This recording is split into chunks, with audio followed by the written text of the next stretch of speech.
Il pool antiterrorismo italiano sta indagando sulla morte di Suor Maria De Copi, la suora trevigiana uccisa in Mozambico. L'ISIS rivendica l'attentato, il vescovo di Nampula parla di una martire della fede. Domani in Mozambico i funerali di Suor Maria De Copi, in contemporanea nella chiesa di Ramera alle 18:30 una messa di suffragio celebrata dal vescovo Corrado Pizziolo, lutto cittadino a Mareno e Santa Lucia. Firmata dal sindaco di Volfago Guizzo l'ordinanza con cui si proclama per domani il lutto cittadino in concomitanza con i funerali del consigliere comunale Panziera, morto in un incidente a Montebelluna. Ondata di maltempo in Veneto e nella Marca, vento, grandine, forti piogge causano allagamenti, blackout, numerosi alberi abbattuti, vigili del fuoco a Casier e Treviso. Nuovo anno scolastico, partenza anticipata per 2 istituti comprensivi trevigiani, a Vedelago e Castelfranco. La campanella è suonata stamattina, diverse le ragioni, anche il caro energia. A Montebelluna furti fotocopie di biciclette dai garage di una via a pochi passi dal centro, sparite 3 bici del valore di alcune migliaia di euro, i carabinieri a caccia dei responsabili.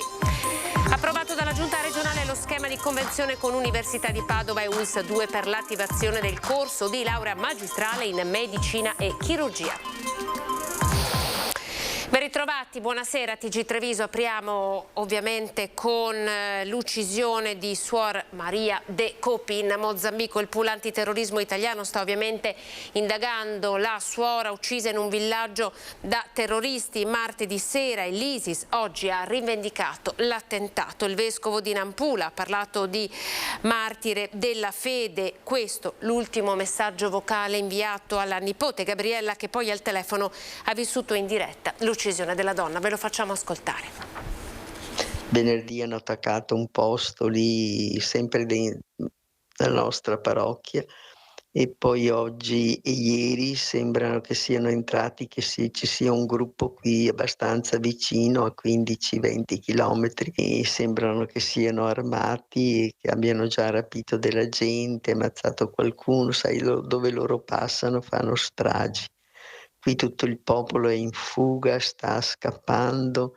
Nell'ultimo messaggio vocale alla nipote Gabriella Bottani, anche lei suora comboniana a Roma, Suor Maria De Copi non nasconde la sua preoccupazione per la furia del sedicente Stato islamico. Da giorni i parenti che erano in contatto con lei conoscevano lo stato d'animo della religiosa. Suor Maria, nei suoi WhatsApp audio, raccontava di un accerchiamento rapido quanto brutale, villaggi bruciati, popolazioni costrette alla fuga, donne violate, l'inferno in terra. E la situazione è triste, molto triste. Tutta la gente dorme fuori nel matto, sotto le piante. Chi può va ad Alua, va a Masua, va a Namapa, va nei centri dove sono un po' più protetti.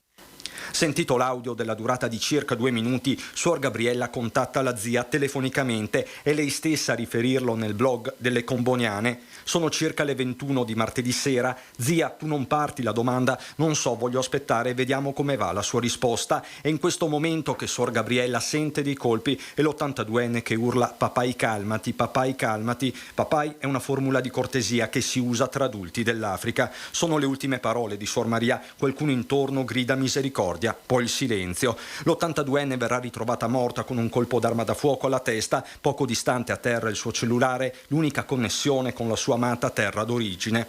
In una rivendicazione sul canale Telegram, ISIS sostiene di aver ucciso la suora trevigiana nata a Santa Lucia di Piave 82 anni fa perché, testuali parole, impegnata eccessivamente nella diffusione del cristianesimo. Parole inequivocabili che hanno fatto esclamare all'arcivescovo di Nampula Ignazio Saure che Suor Maria è stata una martire della fede, presule che parla di terroristi fuori controllo e lancia un allarme globale. È proprio il pool italiano dell'antiterrorismo si sta occupando, coordinato dalla Procura di Roma, degli ultimi istanti di vita della suora. Formalmente si indaga per omicidio. Restano le parole di una donna di fede che fino all'ultimo si è affidata a Dio. È una situazione molto triste.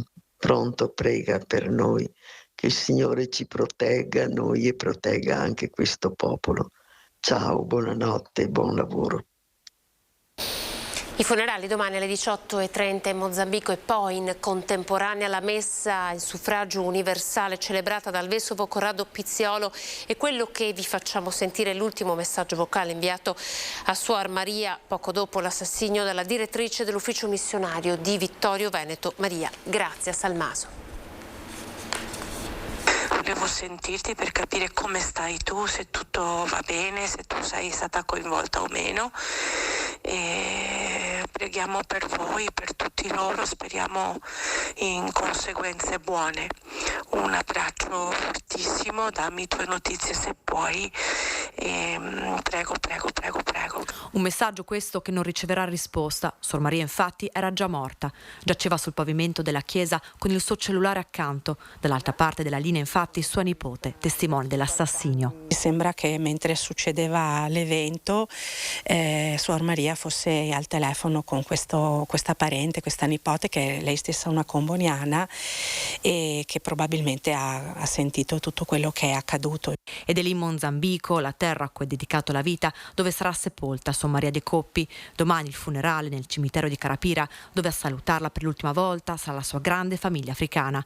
Nell'ultimo saluto sarà presente anche l'altra sua famiglia, quella italiana.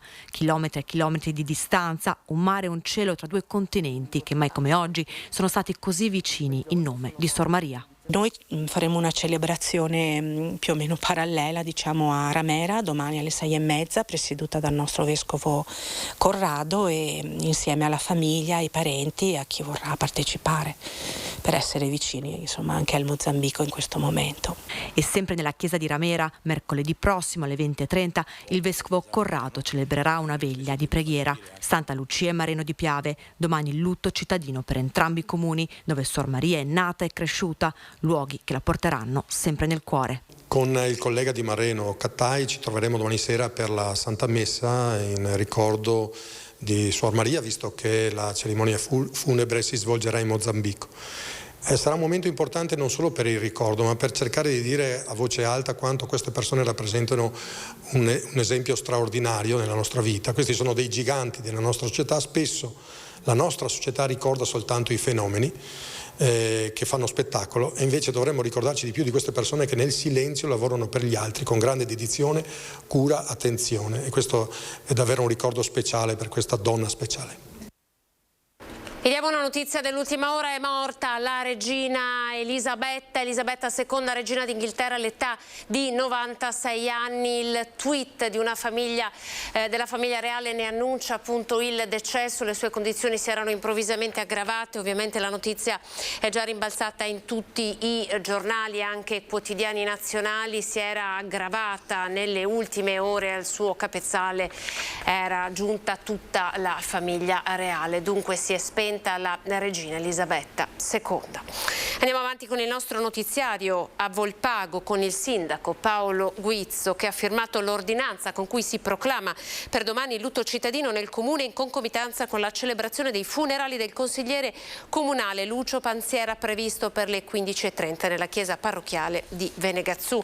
Le attività commerciali, i pubblici esercizi sono invitati al parziale abbassamento delle serrande in concomitanza della cerimonia funebre, mentre gli edifici pubblici terranno le bandiere a mezz'asta listati a lutto, così come il gonfalone municipale. Panziera, 52 anni, ha perso la vita lo scorso 1° di settembre venendo travolto da un'auto mentre in scooter percorreva Corso Mazzini a Montebelluna. Siamo al maltempo e il violento temporale che in tanti avete sentito questa mattina ha colpito il territorio della Marca, danni agli alberi, un albero è caduto tranciando i cavi della rete elettrica, diversi gli interventi dei vigili del fuoco, li guardiamo. Super lavoro per i vigili del fuoco dopo che forte vento, fulmini e grandinate scatenate dal temporale che questa mattina ha interessato la Marca hanno provocato blackout, danni e allagamenti. Disagi a Treviso, dove in poche ore è caduta la quantità d'acqua pari un'intera giornata di pioggia. In via Botteniga i vigili del fuoco sono intervenuti per mettere in sicurezza un albero di 12 metri in parte squarciato da un fulmine e cui i rami rischiavano di cadere su un'abitazione. Danneggiate dal maltempo anche alcune piante nei pressi di Porta Santi 40 e alle scuole di Amicis. Hanno richiesto l'intervento dei vigili anche alcuni alberi pericolanti a Ponte di Piave e Resana. A Villorba, prima un fulmine su una cabina elettrica, poi il danneggiamento di un cavo hanno causato dei blackout risolti in qualche decina di minuti. A Casieri invece ha creato allarme un albero caduto in una proprietà privata, tranciando un cavo dell'energia elettrica e causando un blackout di quartiere che ha coinvolto anche un'azienda, la cui produzione si è dovuta interrompere. Subito intervenuti carabinieri, polizia, vigili del fuoco e i tecnici della rete elettrica. Alle 9:30? No, noi abbiamo riscontrato solo l'interruzione della corrente e basta. Sa per caso quando riprenderà la corrente? Non lo so, bisogna sentire loro, penso che ci vorrà un giorno o due per la riparazione, perché c'è il canale di mezzo e per cui penso che le operazioni siano un po' più complicate per ripristinare la linea. Quindi oggi la giornata è persa? Sì. Sempre che non ci attivino subito il gruppo. Le intense precipitazioni hanno provocato anche allagamenti a Treviso e San Biagio di Callalta, tutti di lieve entità.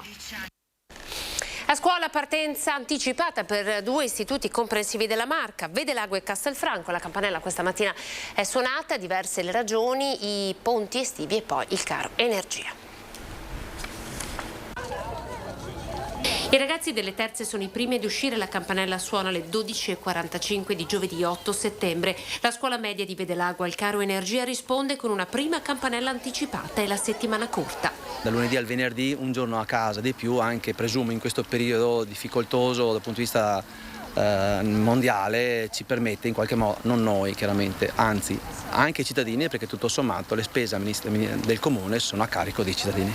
Il gioco d'anticipo di 2 giorni rispetto a lunedì 12, quando partiranno tutte le scuole del Veneto, 4 sabati conteggiati durante l'anno e un piano di risparmio interno.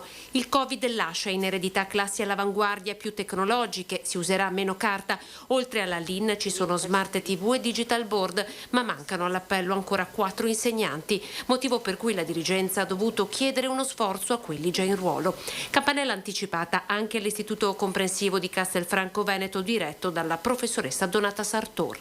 Sapevamo che ci sarebbero state le elezioni, quindi già i ragazzi perdevano qualche giorno di scuola, e poi c'è una settimana ad aprile in cui ci sono 2 giorni di lezione praticamente, ma per volontà anche regionale ci sono tante vacanze, poi in più c'è il patrono, per cui quella settimana era probabilmente lì avremmo avuto poca frequenza. Partire prima anche per non restare indietro dopo, una scelta che sia a Castelfranco che Vedelago ha trovato più di qualche detrattore, ma che visti i tempi è stata accolta da docenti e genitori positivamente, che potrebbe diventare fra qualche anno la normalità. Sabato è a casa, dai, facciamo così e sì, non è quello il problema comunque. Avevano anche tanta voglia di iniziare, per cui ci sta. Primo giorno, super emozionati, primo giorno di prima, fantastico, dai. Palpabile l'euforia tra i ragazzi tornati alla scuola della loro infanzia, quella fatta anche di abbracci, sorrisi e compagni di banco. Ho potuto vedere le facce dei miei compagni.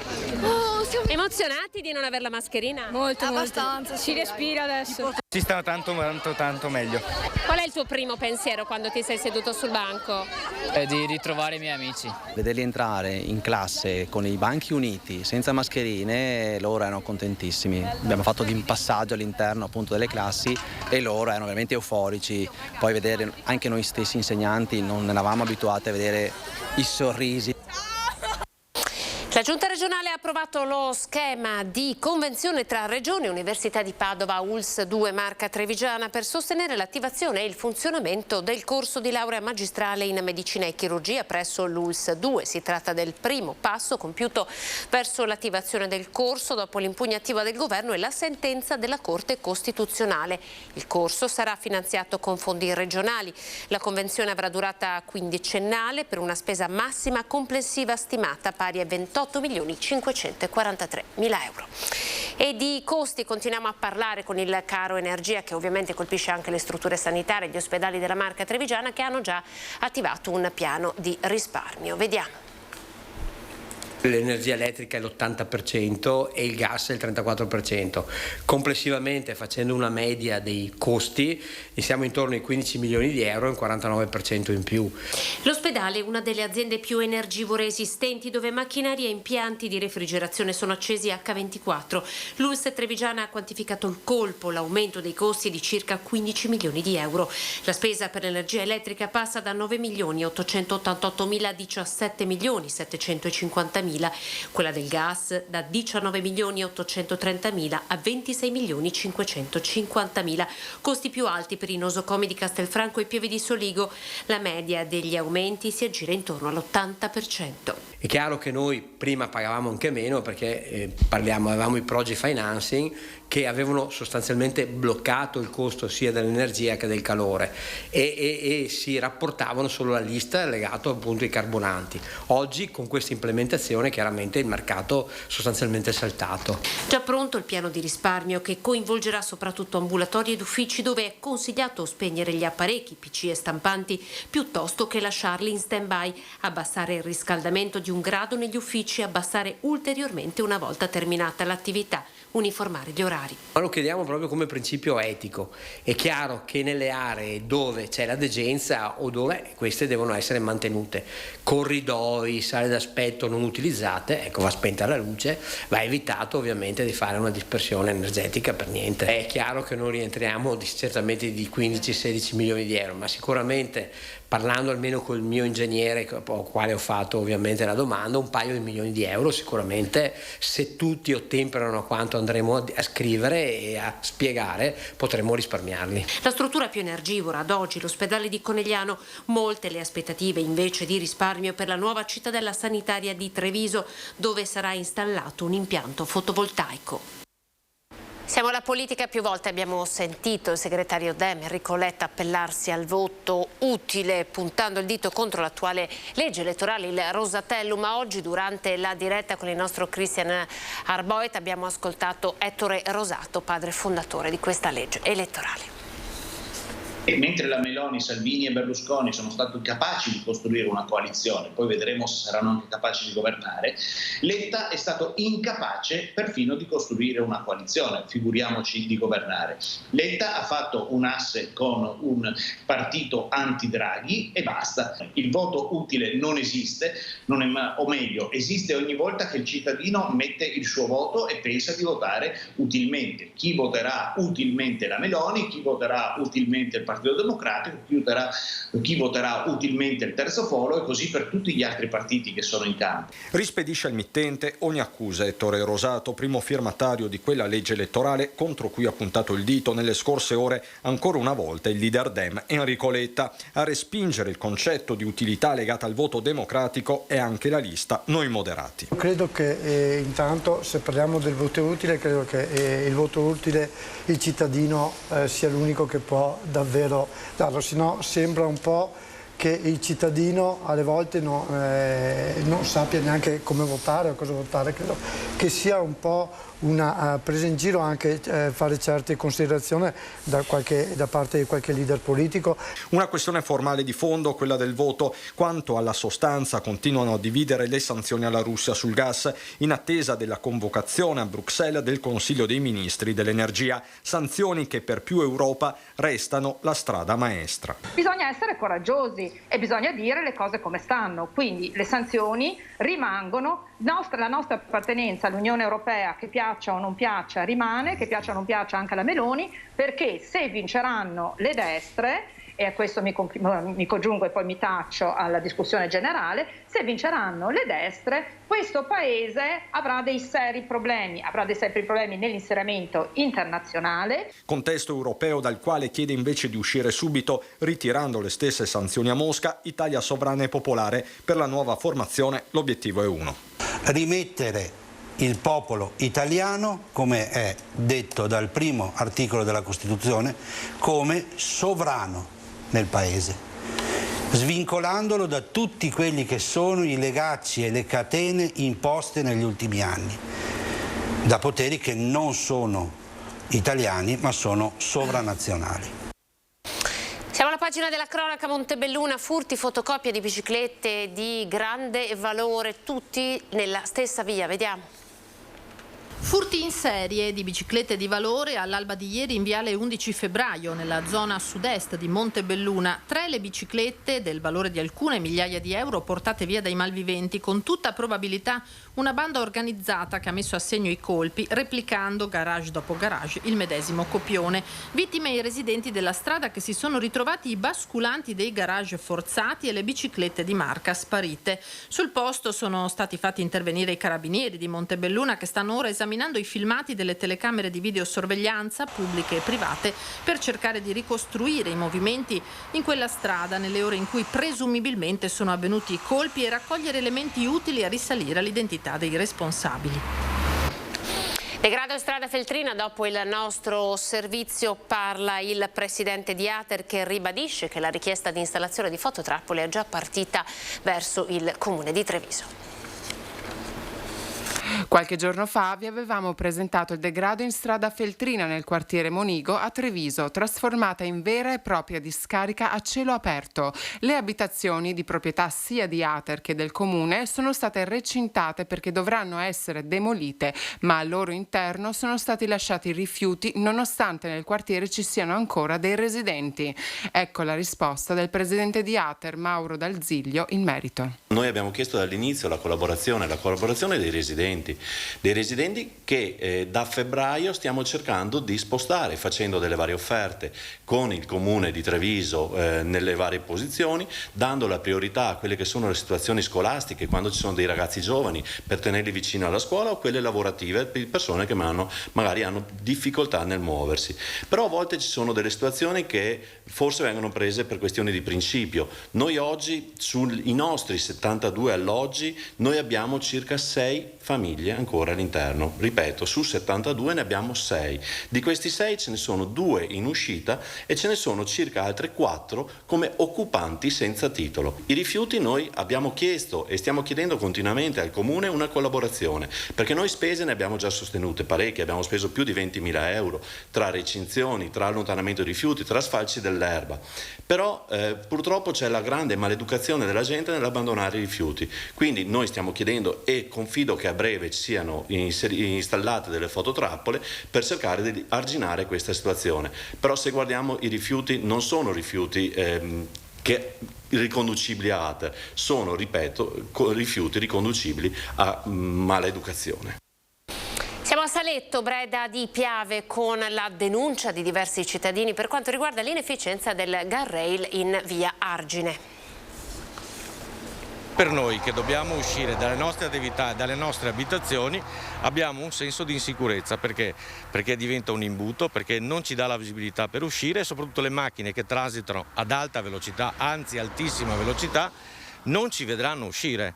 Via Argine è una strada che corre lungo la frazione di Saletto di Breda di Piave. È molto stretta e circondata da aziende e alcune case sparse. Decisamente pericolosa e impraticabile per pedoni e ciclisti. Diventata ancor più difficile da percorrere per via di un guardrail non proprio efficiente, secondo quanto dichiarato dagli stessi imprenditori della zona, i quali vogliono denunciare ai nostri microfoni la mancanza di visibilità al momento di immettersi sulla stessa via Argine da altre strade laterali. Siamo senza pista ciclabile, siamo senza illuminazione.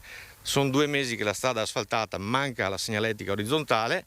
Già alla prima posa del guardrail, poco distante da qui, una macchina è andata addosso al guardrail ed è uscita di strada dall'altra parte. La carreggiata è troppo stretta per mettere il guardrail. Io avevo scritto al prefetto, ma non ho visto niente. Gli imprenditori e i residenti chiedono alle amministrazioni pubbliche di aprire un tavolo di confronto affinché il volere dei residenti possa essere rispettato, proprio per evitare che si possano verificare altri incidenti, anche mortali, sulle strade della Marca trevigiana già ampiamente segnate nei mesi estivi. Appena messo il guardrail di sicurezza in strada, lo vedete da quella parte, già una macchina ha colpito il guardrail ed è uscita di strada, ci sono ancora i segni e è andata dall'altra parte. Se avessimo avuto il guardrail anche da questa parte e una macchina che viene dal lato opposto, avremmo avuto un incidente mortale. Allora, è questa la sicurezza che vogliamo avere? Ha visto come sorpassa? Qui prima c'era la linea continua, sorpassano. Qui manca anche l'impianto di illuminazione, quindi è anche pericoloso. Manca anche la segnaletica orizzontale. Allora dico, prima di fare queste opere importanti, sprechiamo soldi sui guardrail. Andiamo in pubblicità tra poco.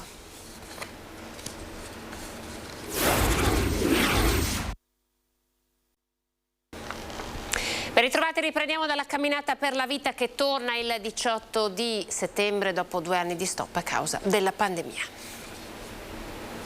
È una camminata particolare, lo spirito, quello che a noi piace è proprio quello di dare la possibilità a tutti di partecipare, non è competitiva assolutamente ed è anche un momento così di riflessione, di condivisione, di amicizia e senza dimenticare mai la solidarietà.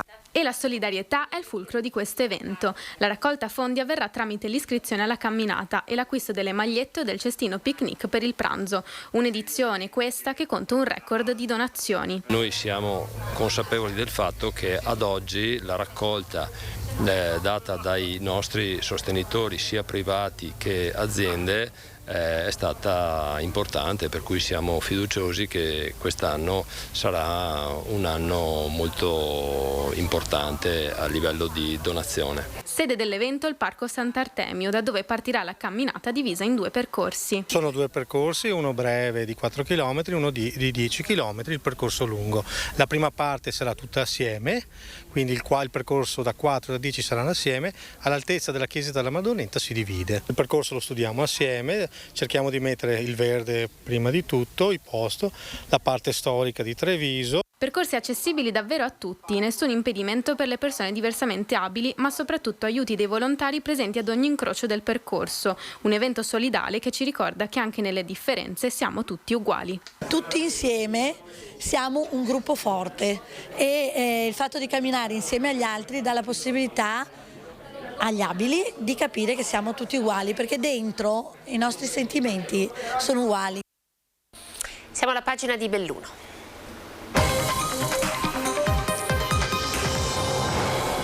La cronaca con i carabinieri di Trichiana, con il supporto dei colleghi di Feltre, hanno individuato il presunto autore dell'investimento di 2 ragazze avvenuto lo scorso 15 agosto a Limana. L'attività è stata svolta partendo dai frammenti raccolti sul posto dell'incidente, i cui codici hanno permesso di risalire al modello dell'auto che è stata sequestrata. Il veicolo appartiene ad un bellunese ed è compatibile con il fatto accaduto. I frammenti raccolti. 281 le auto incrociate dalle immagini di lettori targa e telecamere che hanno permesso di restringere la ricerca.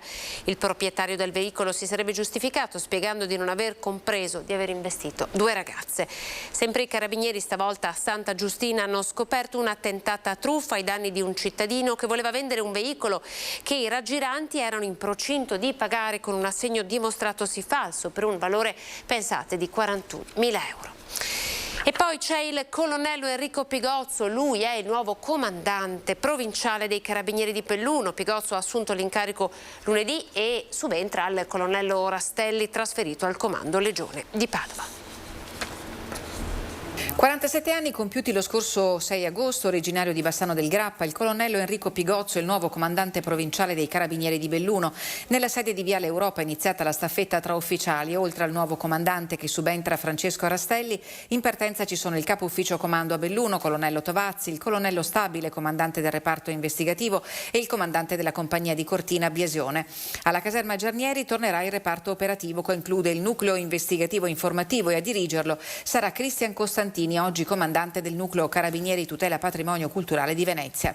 Il neocomandante provinciale dell'Arma ha iniziato le visite ufficiali di presentazione, vicinanza alla gente e al territorio, senza scordare l'impegno con le Olimpiadi 2026, una sfida che impone rigore su sicurezza e legalità. È uno dei nostri obiettivi, garantire ai nostri cittadini la serenità di vivere nel loro territorio, perché possono produrre, vivere e garantire prosperità a ciascuno, alla propria famiglia e alla società. Pigozzo, un lungo e importante curriculum alle spalle, ha intrapreso la carriera militare nel 96, è stato tra l'altro impiegato nella missione NATO Joint Force in Bosnia-Herzegovina e al suo rientro in Italia è stato ufficiale di collegamento in occasione del terremoto in Molise nel novembre del 2002. Ha svolto servizio nelle zone calde del paese, in Calabria e in Sicilia, e dal 2013 al 2016 è stato comandante della sezione antidroga del nucleo investigativo di Roma e di seguito comandante del reparto operativo dell'Arma a Bolzano. 3 anni fa, con il grado di tenente colonnello, Pigozzo ha ricoperto l'incarico di capo della sezione di polizia militare NATO. Agevolazioni per gli studenti delle superiori che vanno a scuola con l'autobus. Vediamo di cosa si tratta. Rifinanziato Investiscuola, che permette agli studenti bellunesi di acquistare titoli di viaggio per i bus a prezzo calmierato. L'intento dopo la pandemia è stato quello di dare un segnale di vicinanza alle famiglie, spingendo verso l'utilizzo del mezzo pubblico. Ad averne diritto gli studenti residenti in provincia di Belluno, frequentanti una scuola secondaria, pubblica o privata, o un centro di formazione professionale regionale che utilizzino il servizio di trasporto pubblico locale per raggiungere il proprio istituto scolastico. Gli abbonamenti vengono tutti allineati alla fascia chilometrica più bassa a prescindere. Il mensile costa quindi 36 euro, il 10 mesi 295, il 12 mesi 330,5 euro. Sono rimborsabili anche gli abbonamenti sottoscritti con aziende di trasporto pubblico locale non convenzionate o con aziende di trasporto ferroviario. In questo caso la maggiore spesa sostenuta sarà rimborsata direttamente dalla provincia su richiesta da far pervenire all'ente entro il 14 luglio 2023.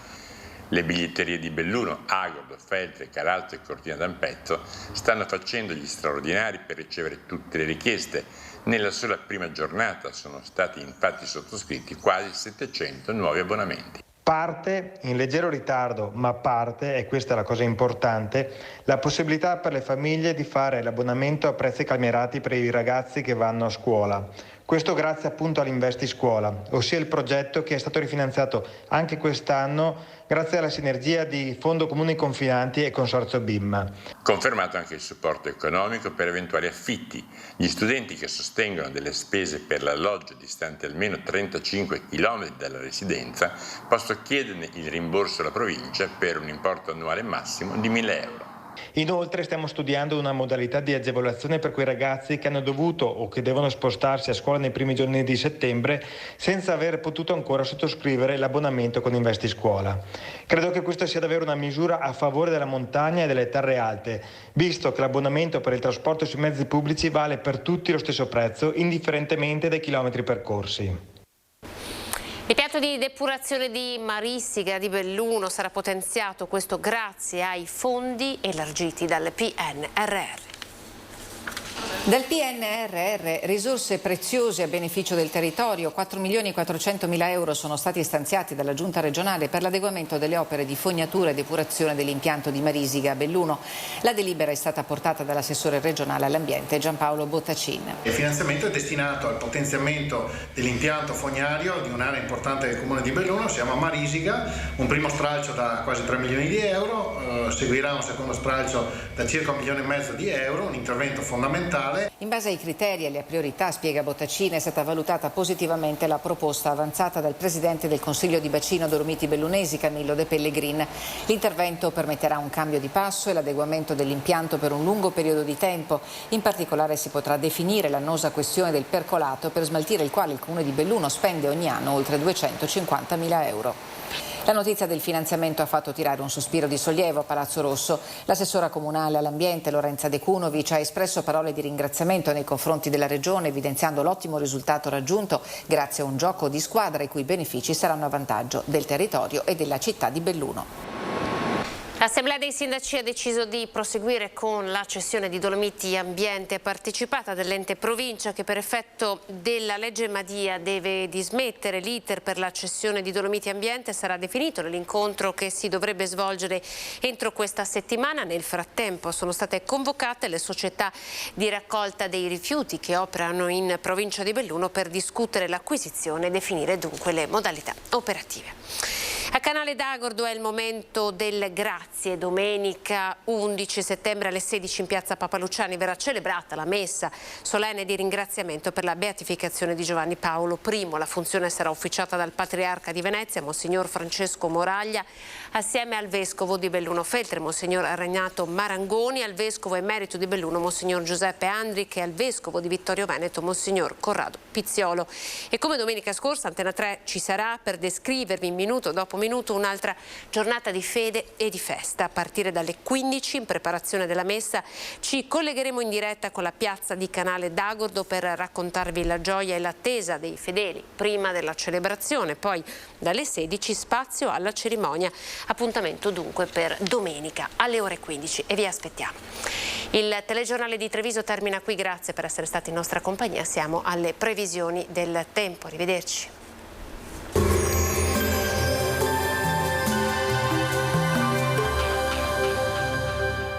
Entra nel mondo Lolato.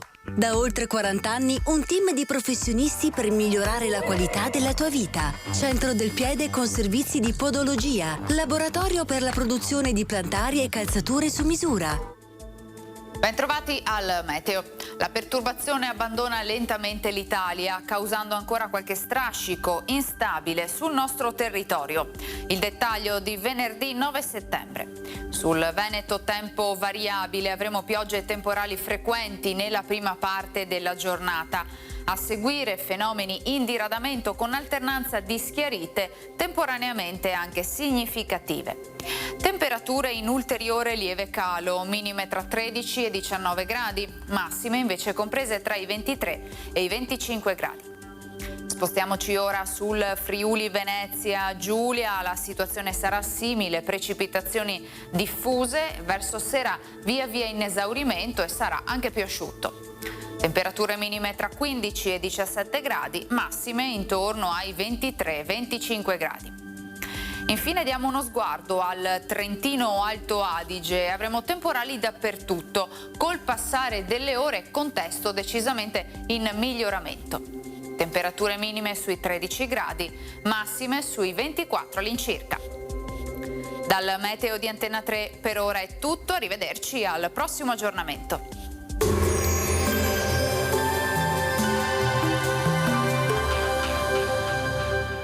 Busti, tutori e protesi di arto personalizzati. Ortopedia e sanitaria Lolato. A Treviso e Montebelluna. Lolato, soluzioni per star bene.